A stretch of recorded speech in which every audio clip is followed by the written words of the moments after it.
Buenas tardes, colegas. Hoy continuamos en la maestría de comunicación estratégica y digital, ¿no? Marketing político. El discurso político, diseño de imagen, módulo 15 o 15º módulo.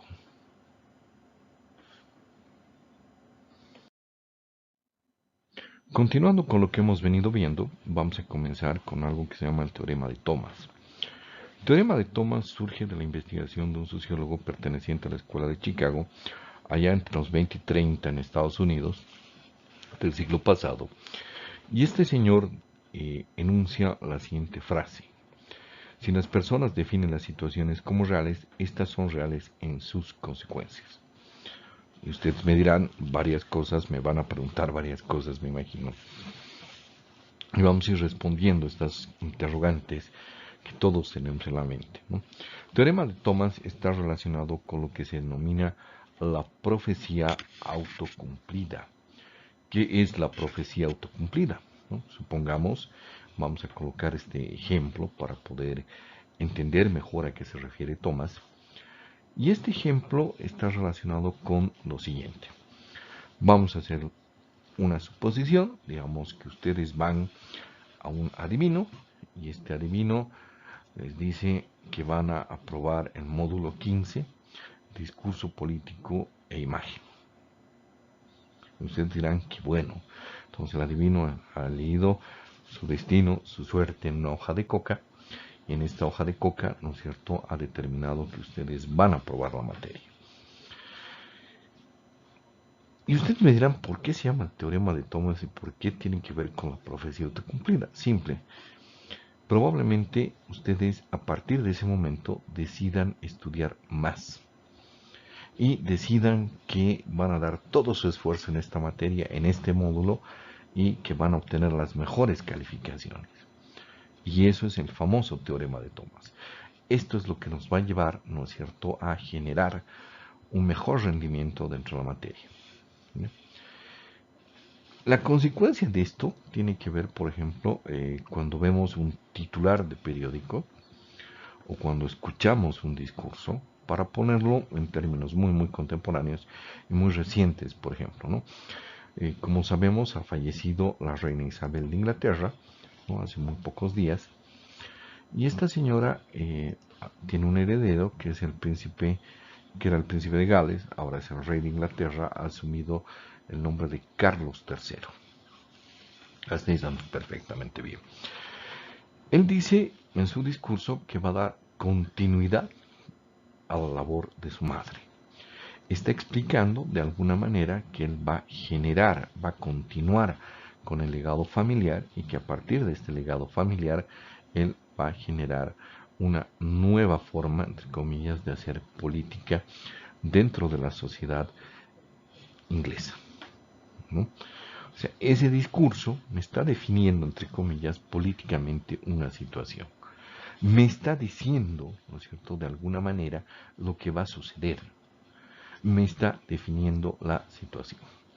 La segunda frase que tenemos en la diapositiva, distinguidos colegas, está relacionado en sociología con lo que se denomina el efecto Mateo, ¿no?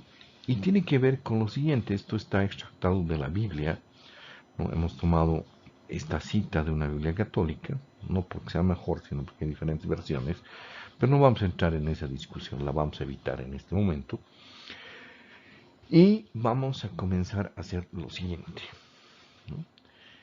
Vamos a pensar de esta manera y vamos a leer primero la cita y luego la vamos a ejemplificar para tener una mejor comprensión de aquello.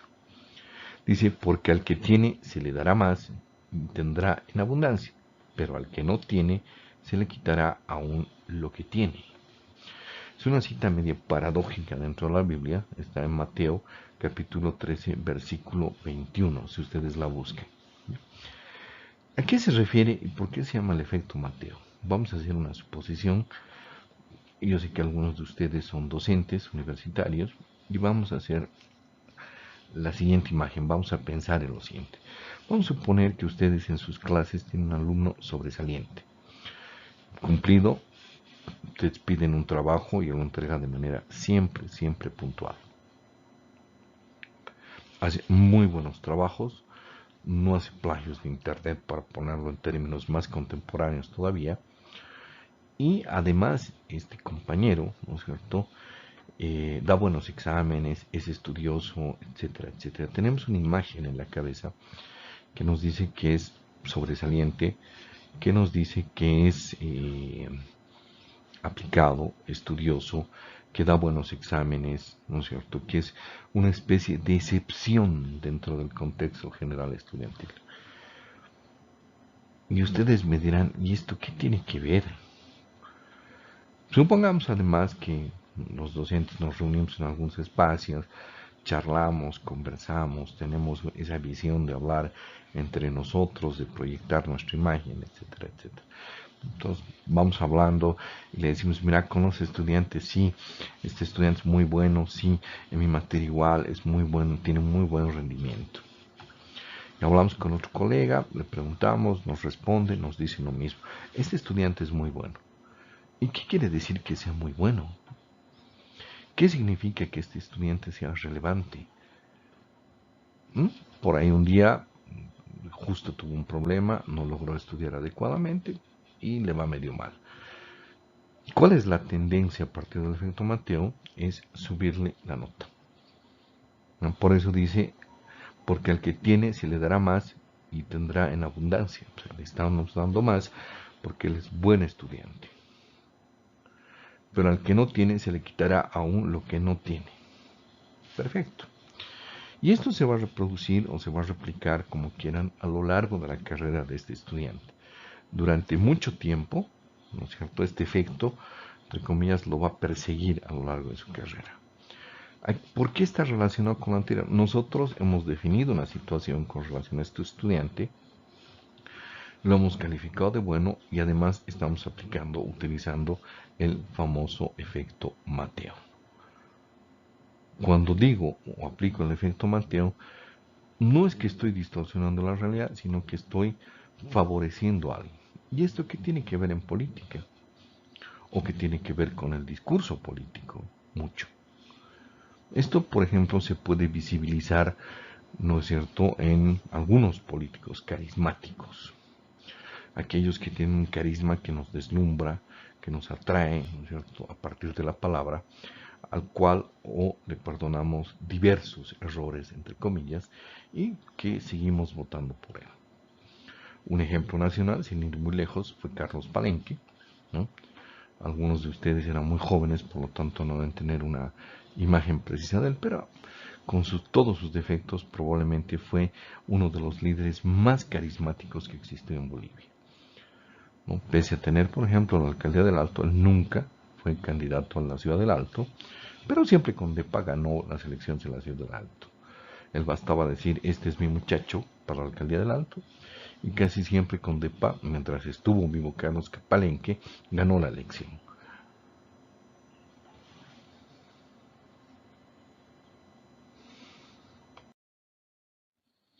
Continuando con la exposición que veníamos desarrollando, vamos a recordar que en la anterior diapositiva hemos visto dos conceptos centrales. Uno es el de Thomas, que se llama la definición de la situación, y el segundo, el efecto Mateo, ¿no?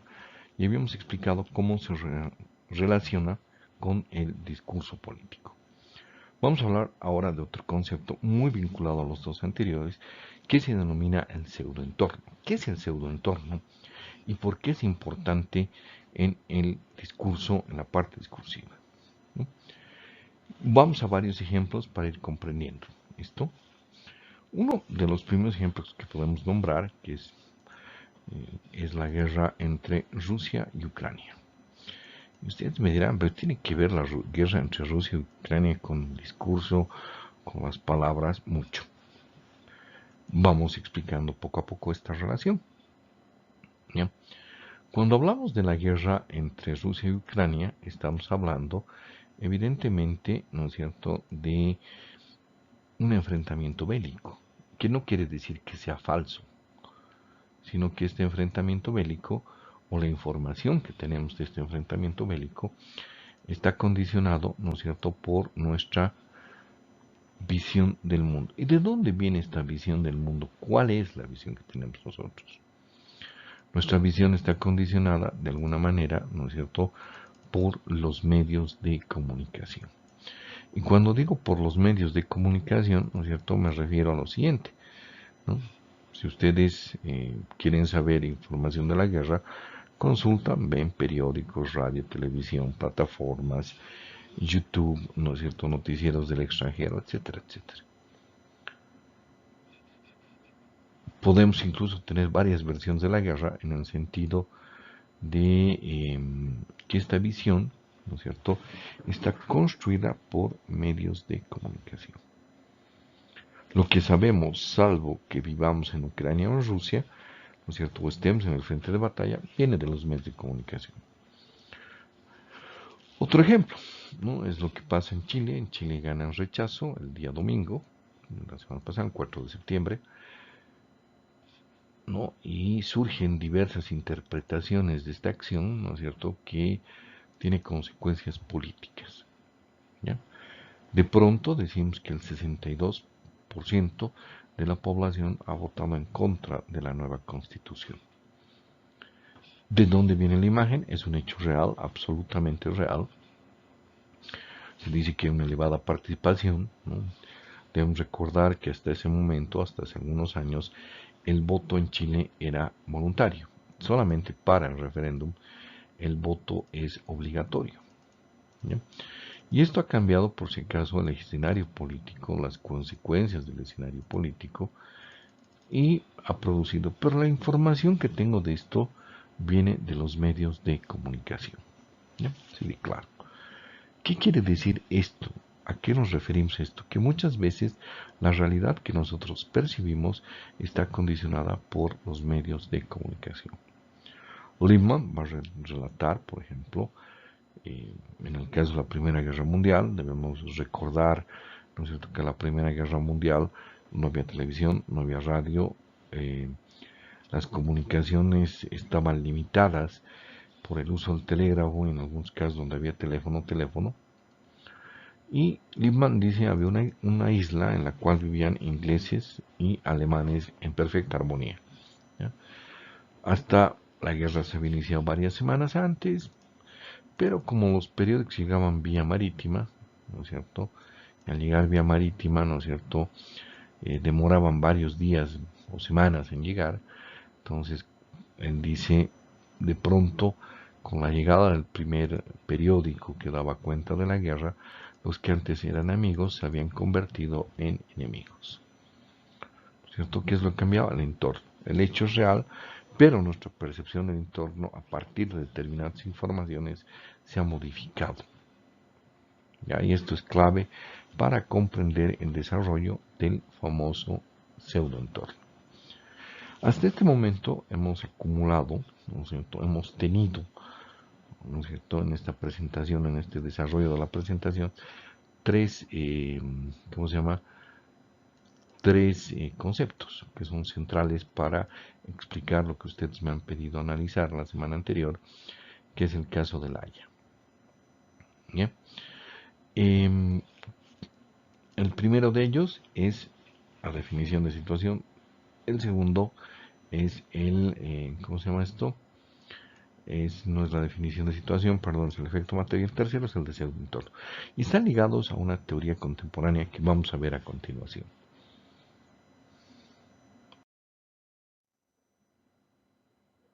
Hasta ahora hemos visto dos conceptos, que son, perdón, tres, me he equivocado, son tres, que son centrales para comprender la teoría de la agenda, ¿no?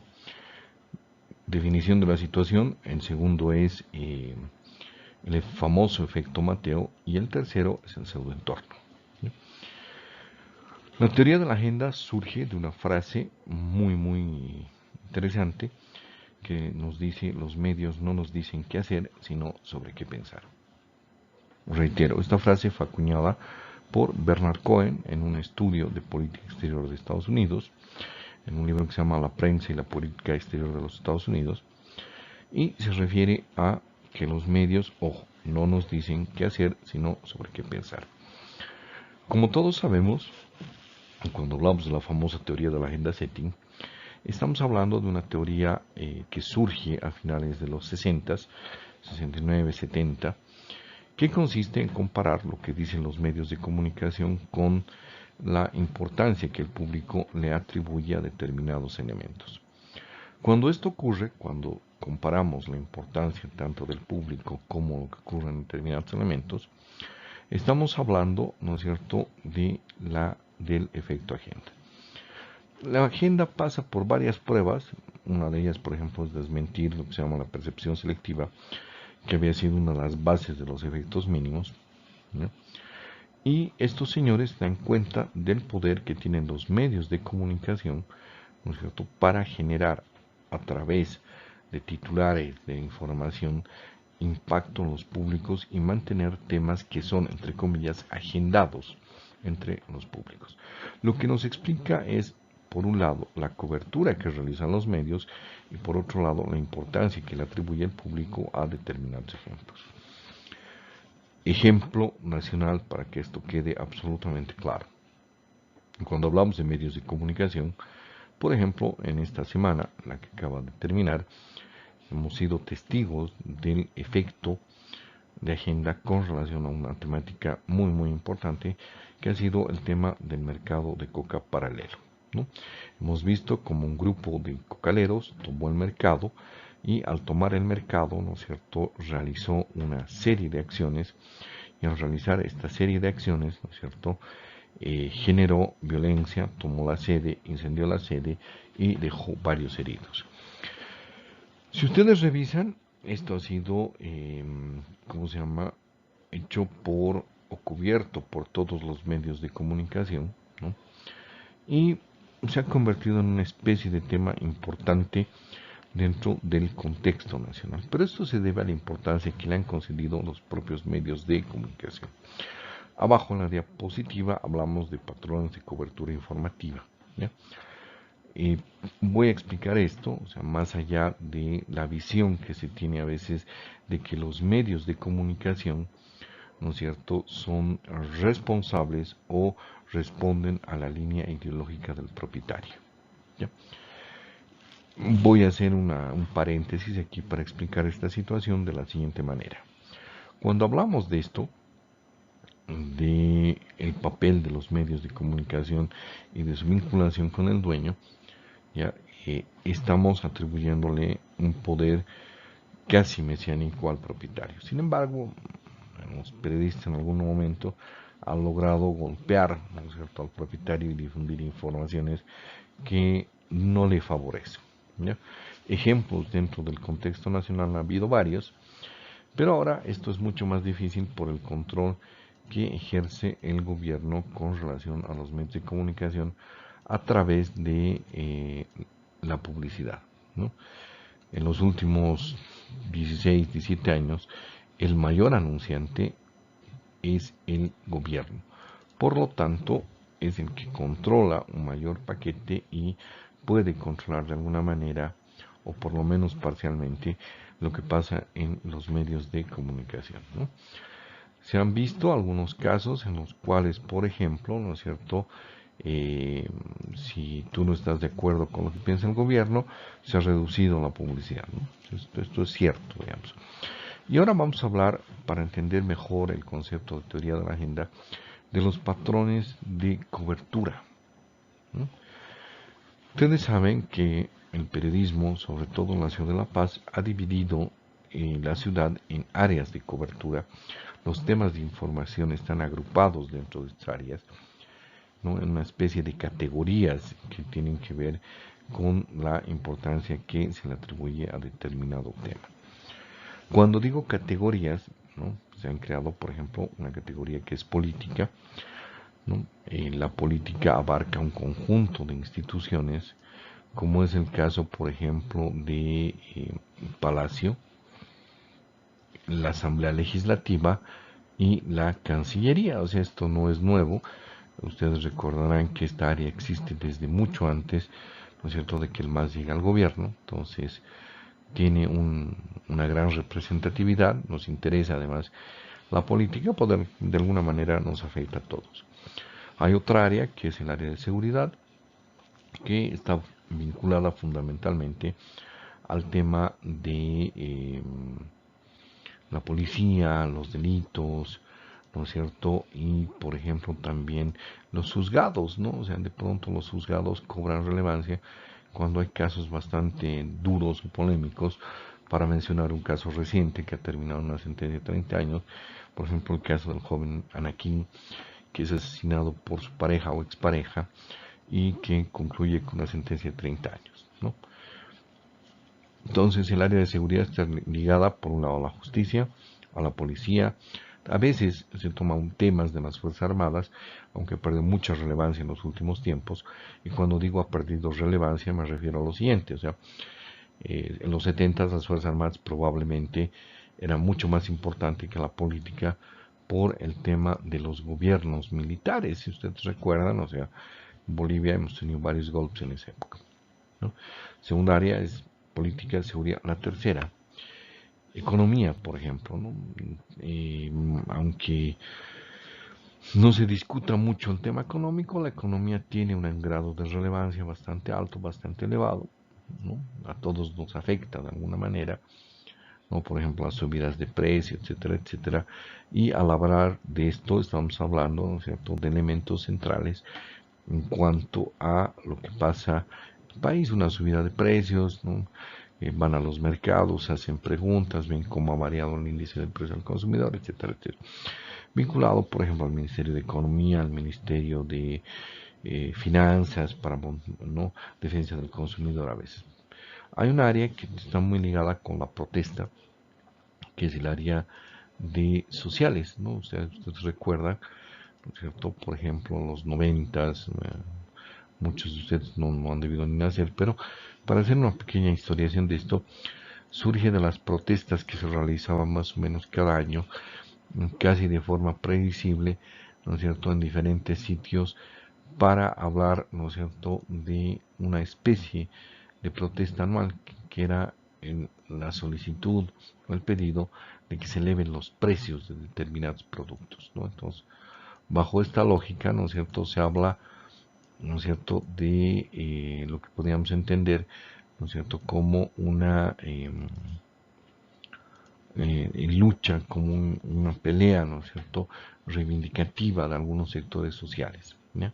Y eso nos debe quedar claro con el área de sociales. Hay una quinta que a veces es muy venida menos en la ciudad de La Paz por situaciones bastante complicadas, que son, por ejemplo, el caso de el área de locales, ¿no? El área de locales se ha ocupado casi siempre de lo que es prefectura, gobernación. ¿Y por qué no es muy relevante La Paz? Porque, bueno, lo que pasa en la alcaldía no es tan interesante como lo que suele pasar en el gobierno, por ejemplo. Entonces, bajo esta lógica, ¿no es cierto?, entendemos que el área de locales, ¿no es cierto?, tiene una serie de problemas. ¿Ya? Y bajo esto, digamos, es difícil a veces de entender, la prefectura tampoco, o sea, nos afecta, digamos, al departamento, y el departamento, ¿no es cierto?, tiene una serie de consecuencias, pero que no nos afecta. Y una sexta es la cultura, ¿no? Cultura que tiene además un derivado bastante contemporáneo que es farándula, ¿no? O sea, la vida de los artistas, lo que pasa en las redes sociales, etc. Cultura tradicionalmente se ocupó de varios elementos, uno de ellos es, por ejemplo, exposiciones, presentaciones de libros, etcétera, etcétera, ¿ya? Y también se agrega, si quieren, el área de deportes, que sabemos que principalmente se ocupa del tema deportivo, del fútbol, sobre todo en nuestro país, y algún tipo más de elementos. Y la última área es el área de, ¿cómo se llama esto? Internacionales, ¿no?, que son las noticias que nos llegan del mundo, en la que además hay una estructura, digamos, que es lo próximo, lo medianamente próximo y lo muy lejano, como en el caso de la guerra Rusia-Ucrania, que no nos afecta directamente, pero que tiene consecuencias indirectas, ¿ya? Todas estas áreas están vinculadas a instituciones que han generado patrones repetitivos, ¿no? Y esto es bien fácil de visualizar en política. Si ustedes van a la plaza muy más o menos a las 9 de la mañana, a las 9, 10 de la mañana, va a encontrar que ahí están los periodistas de todos los medios, ¿no?, esperando que las autoridades nacionales y locales, ¿no es cierto?, den algún tipo de declaración, ¿ya? Un poco se ha perdido a partir de la llegada del MAS al poder, ¿no es cierto?, este elemento, ¿no es cierto?, que es la lucha, la pregunta, la conferencia de prensa. Generalmente lo que hay es una especie de declaración que realizan las autoridades, en la cual casi ya no hay preguntas por diversas razones que todos conocemos de alguna manera. Entonces, eso ha limitado, digamos, el accionar de la prensa, pero todavía los políticos tienen en alguna medida la capacidad para establecer agendas y agendas políticas. Hasta ahora hemos venido varios conceptos y varias cosas que nos permiten entender la siguiente lógica, ¿no? Que a veces no es muy clara, ¿no? Es cómo los políticos utilizan a los medios de comunicación. No es una novedad, yo creo que no hay nada por qué asustarse, es algo que ocurre con cierta frecuencia y que tiene relación, digamos, con determinados elementos eh, de instrumentalizar, entre comillas, los medios para determinados fines políticos, o sea, no es tampoco algo nocivo. Uno de los primeros antecedentes con relación a este tipo de hechos se da en Estados Unidos hace muchísimos años, ¿no? Cuando un investigador llamado Leon Segal escribe un libro que es un clásico en lo que se denomina a grandes rasgos como la sociología de producción de mensajes, ¿no? Y él utiliza un ejemplo clave para explicar esto, ¿no? En este libro, como antecedente, como una introducción a lo que vamos a explicar en un momento, él trata de explicar la misión de un periódico que se llama The Washington Post, ¿no? Y él dice, la misión de este periódico, debemos recordar que este estudio es de los 70s, en ese momento 3 medios son predominantes, que es la radio, la televisión y los periódicos. Si existen revistas todavía, por si acaso, pero todavía no tenemos la instantaneidad que tiene en este momento, por ejemplo, las redes sociales, el internet, etcétera, etcétera, lo que podemos catalogar como nuevos medios de comunicación. Siga, trata de explicar qué hacen los medios de comunicación y cuál es la función dentro de un entorno altamente político, como es la capital de Estados Unidos, ¿no? Con un gobierno además que es muy grande, que es gigantesco, aunque no parezca, en el país más capitalista del mundo, ¿no? El gobierno es enorme, tiene una gran capacidad de desarrollo, etcétera, etcétera. Entonces, él trata de explicar y de desarrollar de alguna manera, ¿no es cierto?, cuál es el uso que hace el gobierno del Washington Post. Y él dice la misión de este periódico es comunicar las diferentes partes del gobierno, porque por conductos oficiales, o sea, lo que sería cartas, cosas, sería muy pesado, o sea, entonces, sirve para mantener en funcionamiento de alguna manera este gigantesco aparato de gobierno. Bueno, entonces Sigal va a continuar con este ejemplo, ¿no? Y va a explicar a través de una acción. Debemos recordar primero el contexto político internacional, que es la famosa Guerra Fría. La Guerra Fría, hay dos superpotencias, una es Estados Unidos y la otra es la Unión de Repúblicas Socialistas Soviéticas, en que tienen armamento nuclear, ¿no? Entonces, se juega a lo que algunos expertos denominaron en su momento como el equilibrio del terror.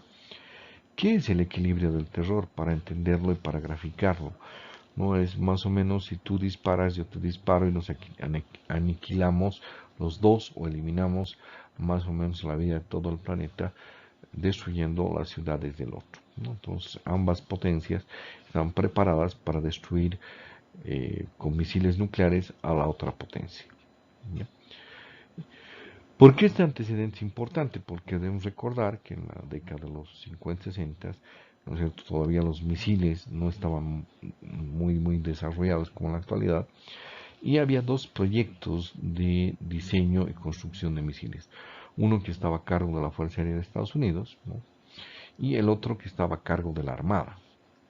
Ya, o sea, la Armada había diseñado o estaba compitiendo, ¿no?, de alguna manera con esta visión de la Fuerza Aérea. Entonces, en determinado momento, para simplificar un poco el caso, se decide, ¿no es cierto?, cancelar el proyecto de la Fuerza Aérea y continuar solamente con el proyecto de la Armada de los Estados Unidos. Cuando digo de la Armada de los Estados Unidos, me refiero fundamentalmente a colocar los misiles en submarinos para disparar al enemigo como una especie de última reserva estratégica. ¿Ya? Bajo esta lógica se van a operar diferentes tipos de misiles, ¿no? Hasta la actualidad hay misiles en submarinos, ¿no? Tanto del lado ruso como del lado estadounidense. ¿Ya? Y la Fuerza Aérea decide tomar una decisión estratégica, ¿ya? Filtrar la cancelación del misil a la prensa, ¿no? Decir a los periodistas a través de una fuente anónima que este proyecto, el misil de la Fuerza Aérea, fue cancelado. Y esto se debe a un recorte, o sea, a una reducción presupuestaria. Entonces, esto tiene consecuencias inmediatas en el mundo político, es una filtración, y esta filtración va a servir, ¿no es cierto?, para entender, ¿no es cierto?, lo que viene a continuación. Volviendo al ejemplo.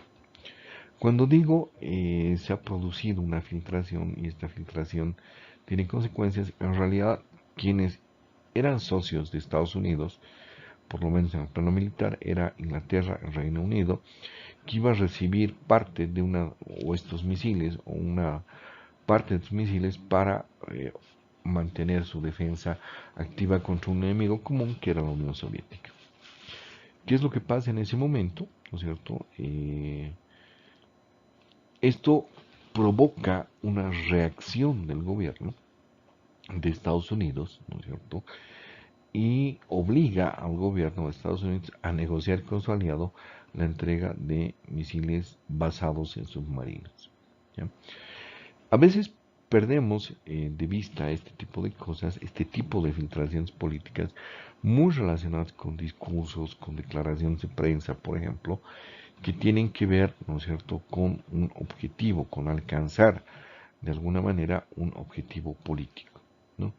En algún momento, por ejemplo, en la historia del periodismo, ¿no?, más que periodismo de investigación, hemos tenido filtraciones que han llevado a colapsar determinados momentos, ¿no?, a partidos políticos, a grupos de interés, etcétera, etcétera. Ejemplo, por ejemplo, lo del ABC. ¿No? Lo del ABC en realidad corresponde a una investigación que alguien ha filtrado, ¿no es cierto?, parte de esa investigación a la prensa con la intención de perjudicar a alguien, digamos, muy común. La semana pasada, por si acaso, se ha pedido ver el tema del Haya, y es lo que vamos a ver como parte de un proceso de discursividad social, ¿no? Y esta discursividad social tiene que ver con la forma en que se construye la realidad. Cuando digo el tema del Haya, vamos a hacer recuerdo, por ejemplo, a temas de filtraciones, de juegos de filtraciones que se han producido a lo largo, por ejemplo, de este complejo proceso político. Voy a hacer recuerdo, por ejemplo, algunas cosas, ¿no? A veces los políticos hablan a través de los medios de comunicación con la intención de intimidar, ¿no es cierto?, al otro político. Ejemplos.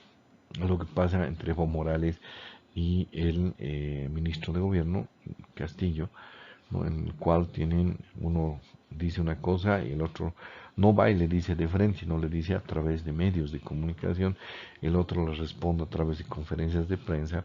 Tiene que ver con procesos de construcción de discursividad social. Otro ejemplo está relacionado con el tema, con el tema de la Haya. Cuando hablamos de la Haya, estamos hablando exactamente de lo mismo, de procesos de construcción de la realidad social. Para poner un ejemplo, antes de la Haya, ¿no?, y esto es importante recordarlo, Bolivia, según el historiador Carlos Mesa, llegó a firmar un non-paper con Chile para construir un puerto en la localidad de Patillos, ¿no?, que le permitiera exportar el gas y llevarlo en forma líquida a Estados Unidos. ¿Ya? Todos sabemos que esto concluye con octubre del 2003, que obliga a Gonzalo Sánchez de Lozada a renunciar. ¿Ya? Si ustedes recuerdan y revisan, por ejemplo, periódicos de la época, medios de la época, hubo un diálogo entre los presidentes de Bolivia y el de Chile en ese momento, Ricardo Lagos. Debemos recordar que en ese momento pasa lo siguiente en Bolivia, esto como un recordatorio. Esta Banzer, que renuncia por enfermedad, tiene un cáncer muy avanzado, le sucede Jorge Quiroga, tuto Tuto Quiroga, y después viene una elección en la que asume Gonzalo Sánchez de Lozada. Entonces, tres presidentes interactúan con un presidente chileno que se llama Ricardo Lagos. Ricardo Lagos está muy interesado en ese momento en comprar gas boliviano por la crisis energética que atravesaba su país y por la falta de certeza del gas argentino. Si ustedes recuerdan, la Argentina le vendía gas a Chile, pero le vendía gas de alguna manera bastante, no voy a decir venido a menos, ¿no? Sino que era un gas que estaba condicionado a una serie de cosas, etcétera, etcétera. ¿Ya? A veces le cortaba el suministro, incluso en las memorias que él escribe, no me acuerdo el título de las memorias, pero él dice que en algún momento él había amenazado a la Argentina con declarar la guerra si no restablecía los suministros de gas para Chile. ¿No? Ahora vamos a ver el tema de la Haya. El tema de la Haya es bastante espinoso porque tiene varios antecedentes. Ustedes saben que en el libro del mar, por ejemplo, se han colocado 3 elementos, 13 negociaciones que el país califica como importantes para obtener una salida al mar. Y cuando digo una salida al mar me refiero a lo siguiente, para que lo tengamos claro. ¿Qué es lo que hace el país? Es colocar, pero aquí voy a mencionar una que es muy importante y que es muy interesante antes de continuar con lo de la Haya. Si ustedes recuerdan, los 70 se produce lo que se conoció en algún momento como el abrazo de Charaña. ¿Qué es y qué se entiende como el abrazo de Charaña? Es cuando el dictador de Chile, que era Augusto Pinochet, se reúne con el dictador de Bolivia, que es Hugo Banzer, y le ofrece a Bolivia una franja por el norte de Arica que le permitiría a Bolivia tener una salida soberana al mar. ¿Ya? Y aquí hay que colocar algunos antecedentes porque es probablemente la vez que hemos estado más cerca de tener una salida al mar, por las circunstancias y la presión internacional que existía en ese momento en Chile.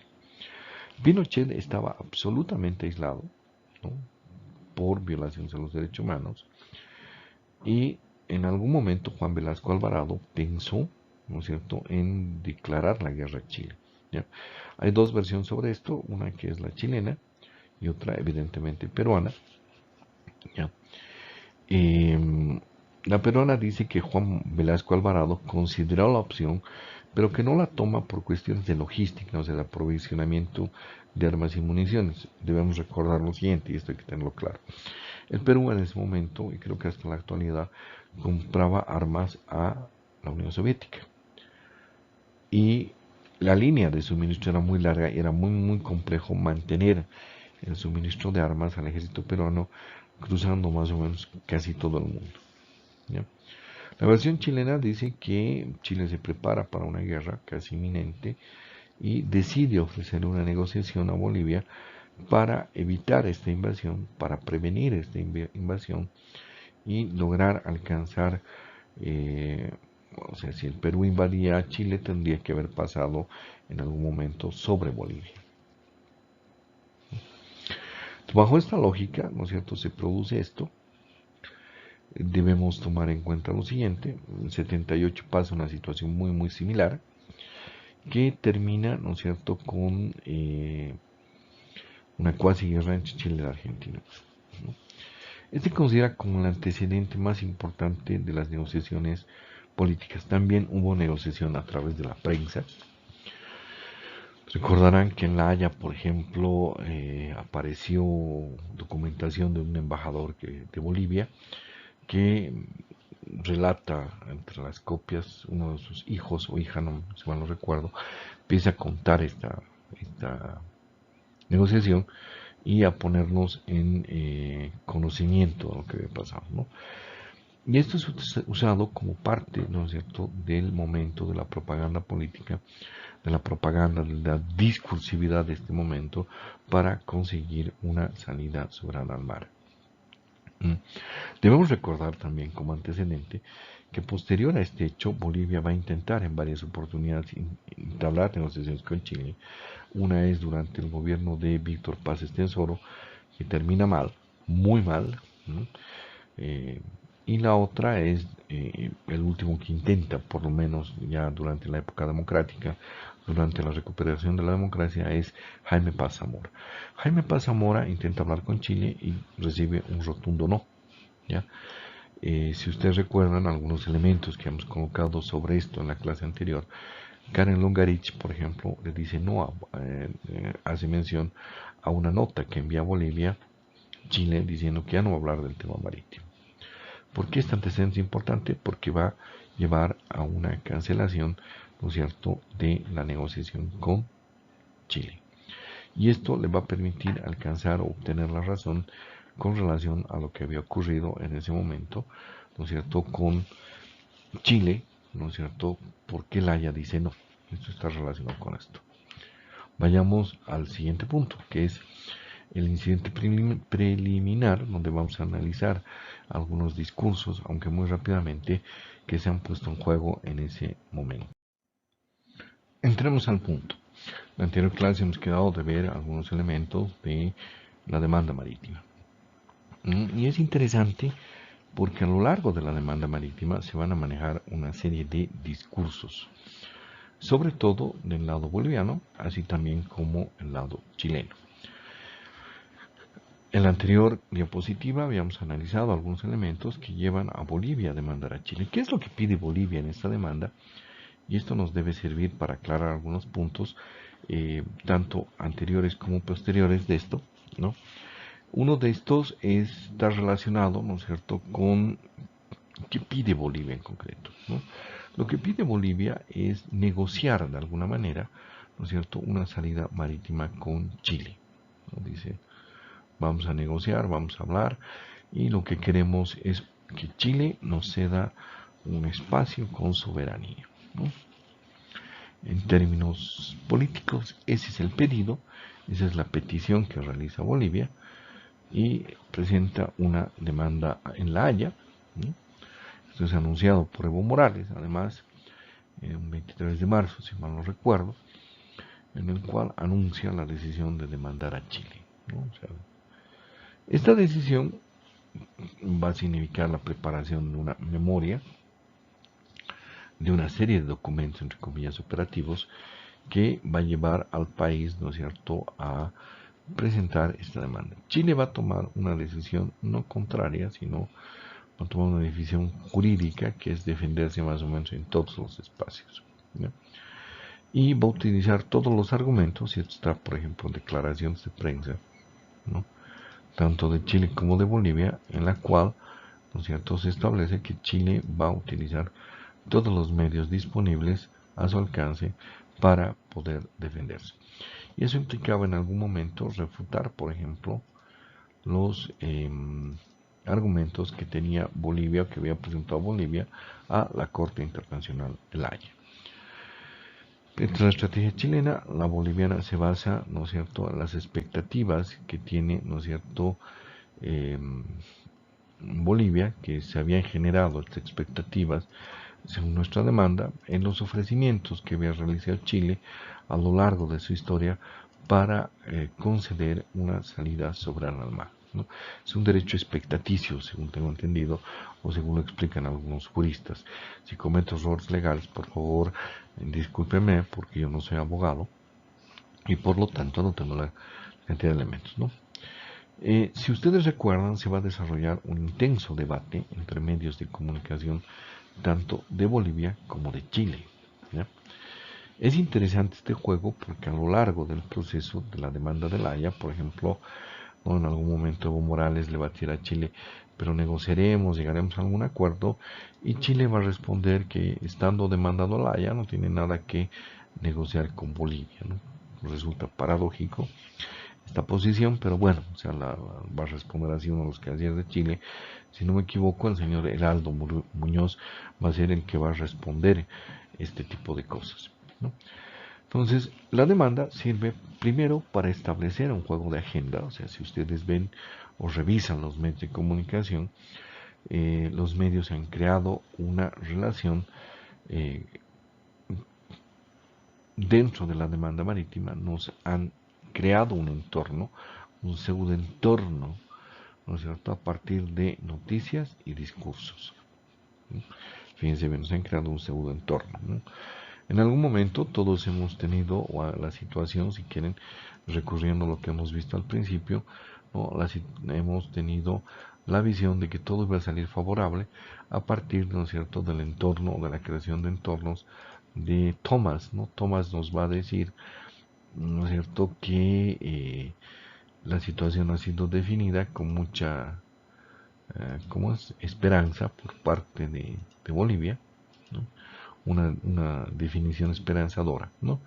Sin embargo, hay que recordar y hay que tener claridad en esto, ¿cierto? Hubo dos coberturas diferentes con relación. Una es la que se produce en Chile y otra es la que se produce en Bolivia a lo largo de todo ese periodo que más o menos comprende de 4 a 5 años, si mal no recuerdo, si la memoria no me falla, y que tienen consecuencias para Bolivia, ¿no? Una de esas, por ejemplo, fue lo que dijo Evo Morales a lo largo, él hace varios discursos a lo largo, ¿no es cierto?, de este periodo, ¿no?, de esta lucha jurídica, ¿no?, en la cual él trata de entablar algún tipo de negociación con Chile, ¿no? En esto hay que ser claro, hay que tener la claridad suficiente, ¿no es cierto? Le va a ofrecer varias veces a Chile negociar antes de que concluya el juicio, ¿no? Un poco la expectativa que teníamos como país estaba relacionada con lo que había ocurrido con Perú. Si ustedes recuerdan, el Perú había demandado a Chile, ¿no es cierto?, para alcanzar una solución, ¿no es cierto?, negociada con Bolivia, ¿no?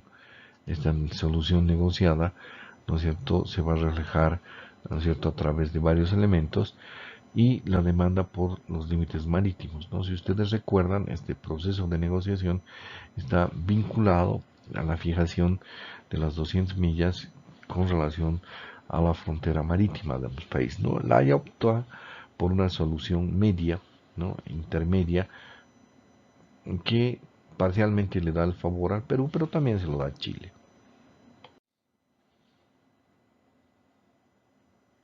Volviendo al tema, lo que ha pasado con la negociación de La Haya, recordando que han habido varios momentos de discursividad, de mensajes, debemos ver también que aquí han habido filtraciones en los medios de comunicación, por ejemplo, que han contribuido a que cada bando tome posición, ¿no es cierto?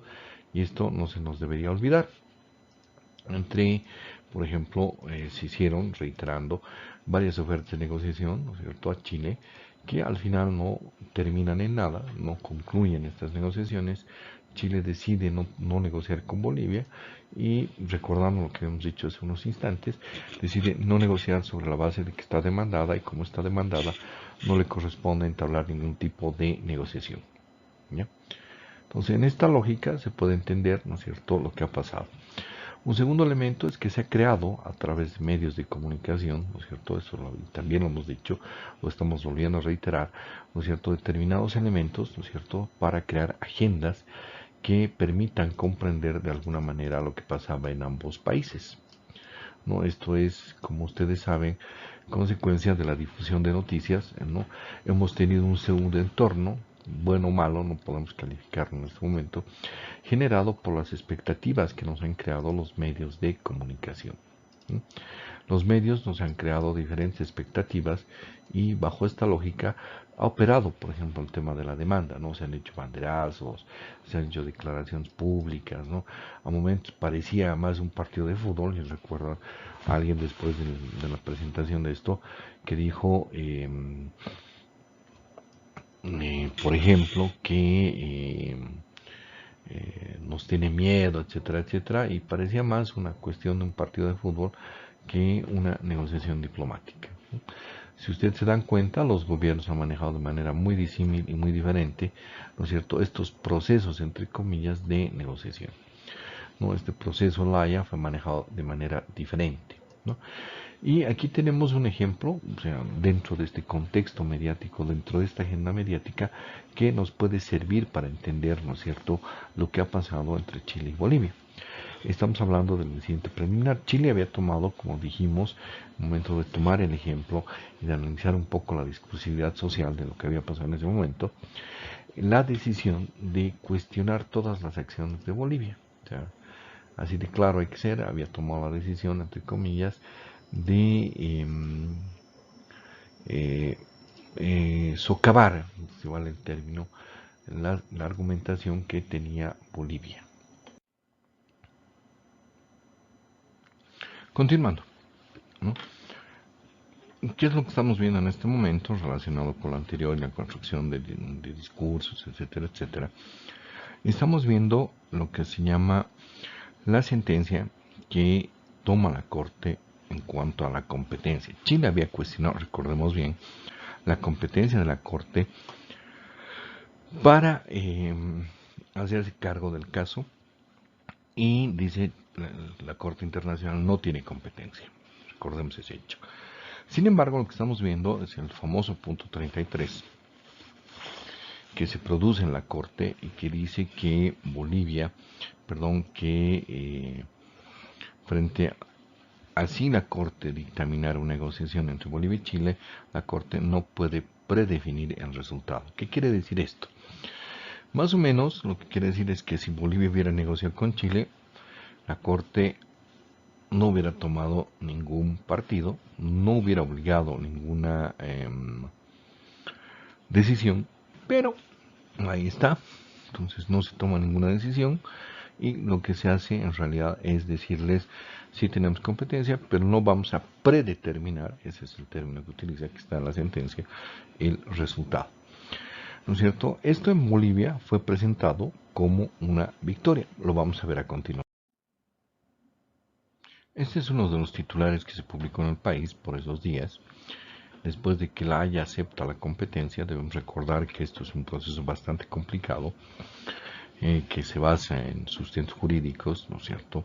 Y la Corte toma la decisión de aceptar, ¿no es cierto?, la competencia del incidente preliminar, rechaza la postura de Chile, y esto es vendido, entre comillas, en el país como un logro, como una victoria, ¿no es cierto? Y al ser vendido como un logro y una victoria, ¿no es cierto?, nosotros creamos esta sensación, este pseudoentorno que nos lleva a reflexionar sobre nuestra posición marítima. De pronto, si ustedes recuerdan, ¿no es cierto?, esta posición, lo que había ocurrido en ese momento, tenemos una visión, no voy a decir más nítida, sino una sensación de que el mar está más próximo de lo que se piensa, de lo que se considera en ese momento. ¿Ya? Esto es algo que ocurre por las diferentes noticias, por los discursos que se emiten, que van creando este pseudoentorno, esta profecía autocumplida, que no se va a cumplir lamentablemente, y que nos hacen pensar el papel de la discursividad social y de los elementos, ¿no es cierto?, que se tienen que tomar en cuenta para alcanzar determinados objetivos sociales. ¿Ya? Lamentablemente, nosotros conocemos el resultado, ¿no? Y fíjense bien el titular. ¿Qué dice ese titular? ¿Qué cuestiona? Nos dice el agente Eduardo Rodríguez Bercé, que era el agente de Bolivia en La Haya, dice, califica como una victoria el fallo de la SIC, la Corte Internacional de Justicia. O sea, estamos convirtiendo un incidente preliminar que no es determinante, fíjense bien, que no es determinante en una victoria, ¿no? En algo que de pronto, si recordamos todo eso, nos aproxima más al mar, ¿ya? Y esto es algo que evidentemente no va a ocurrir, lamentablemente, como reitero, no ocurre, pero que nos lleva a cuestionar, ¿no es cierto?, nuestra presencia, nuestra forma de percibir la realidad, ¿no?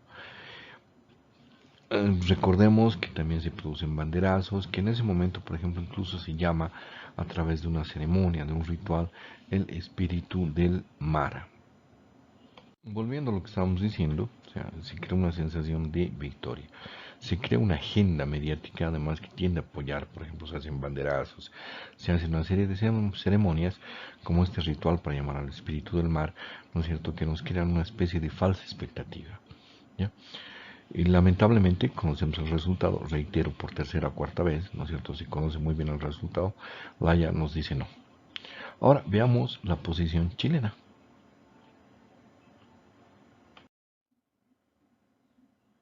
Lo que estamos viendo a continuación es un titular de un periódico, de un portal chileno que es el Mercurio Online, ¿no?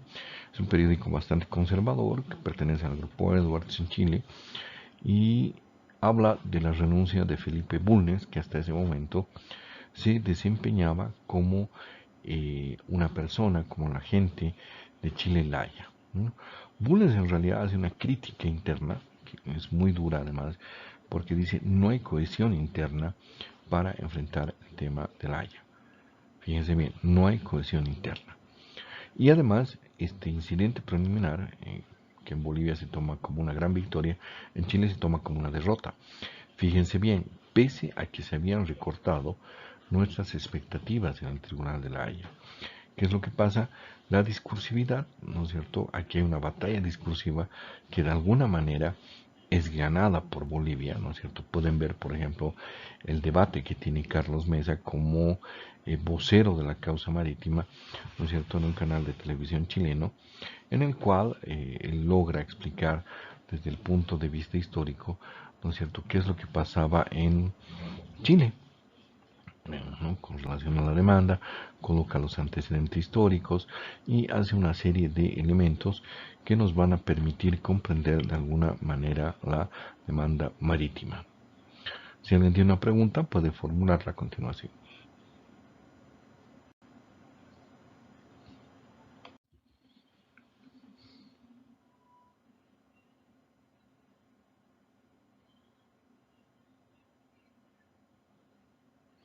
Luego de ver el resultado del incidente del fallo de la Haya, perdón, no es el incidente preliminar, estoy confundido, pasamos a ver un último elemento, que es la posición de Ernesto Laclau con relación al discurso. Primero, Laclau nos dice que el discurso es, dentro del posmodernismo, de la tendencia posmoderna, es un fenómeno de significación social, ¿no? Genera, interrumpe, se identifica, crea identidad además a partir de ellos nosotros. Por ejemplo, está muy claro, por ejemplo, la demanda marítima, está por un lado Chile y por el otro lado está Bolivia. Se ha creado un punto de, no voy a decir enemistad, pero se ha creado un ellos y un nosotros, ¿no es cierto?, los chilenos y los bolivianos. Bolivia quiere mar, Chile no quiere dar mar, para ponerlo en los términos de lo que estábamos viendo, ¿no? Genera antagonismo, irrumpe dentro de las sociedades. Por ejemplo, el MAS con el discurso la derecha y nosotros la izquierda está generando este tipo de cuestiones, este tipo de confrontaciones, ¿ya? El aporte de Laclau no es solamente esto, sino visualizar, digamos, al antagonista, qué es lo que van a hacer también, es uno de los requisitos para su trabajo, ¿no es cierto? Y bajo esta lógica vamos a continuar exponiendo el tema de Laclau. Vamos a entrar ya a la última parte de la clase hablando de Ernesto Laclau. Laclau introduce dos términos que son los significantes vacíos, en el cual puedes colocar absolutamente cualquier cosa. Son una especie de recipiente en el cual tú metes conceptos y al meter conceptos tú puedes disparar, entre comillas, en la mente de las personas casi cualquier cosa, ¿no? Es un disparador, son gatillos. Y los significantes flotantes, que son aquellos significantes, ¿no es cierto?, en los cuales funcionan como una especie de salvavidas en los cuales tú te puedes agarrar. Uno de estos, muy común, es nación, pueblo, eh, la patria, por ejemplo, ¿no? Hay un ejemplo, un clásico ejemplo del significante flotante es una canción que alguna vez la hemos escuchado todos en nuestra vida, que se llama My Way, ¿no?, a mi manera, ¿no?, cantada originalmente por Paul Anka y luego por Frank Sinatra, ¿no? Paul Anka es el autor, pero que ha causado, porque no se refiere a nada en concreto, se refiere a todo en general, y es fácil que cualquier persona se identifique con esto. Entonces, a eso se refiere el término de significantes flotantes, ¿no? Hasta el día lunes, máximo, hasta el lunes en la tarde, voy a enviar, ¿no es cierto?, las especificaciones del trabajo y van a tener un plazo de una semana, 15 días. Tengo entendido además que están organizados en grupos, entonces van a trabajar en sus grupos, ¿no? Es muy medio difícil desde mi perspectiva organizar estos grupos y por lo tanto voy a requerir, ¿no es cierto?, que vayan seleccionando un discurso de unos 15 minutos por lo menos para que puedan hacer un análisis en el cual coloquen los diferentes elementos que han articulado el discurso a lo largo de estas clases. Agradecidos con ustedes por la tolerancia y la paciencia que me han tenido a lo largo de estas clases. Muchísimas gracias. Espero que podamos estar pronto, ¿no es cierto?, en una nueva oportunidad de conversar, de hablar sobre el discurso y sobre este tipo de cosas. Muchísimas gracias e infinitamente agradecidos con ustedes. Muchas gracias.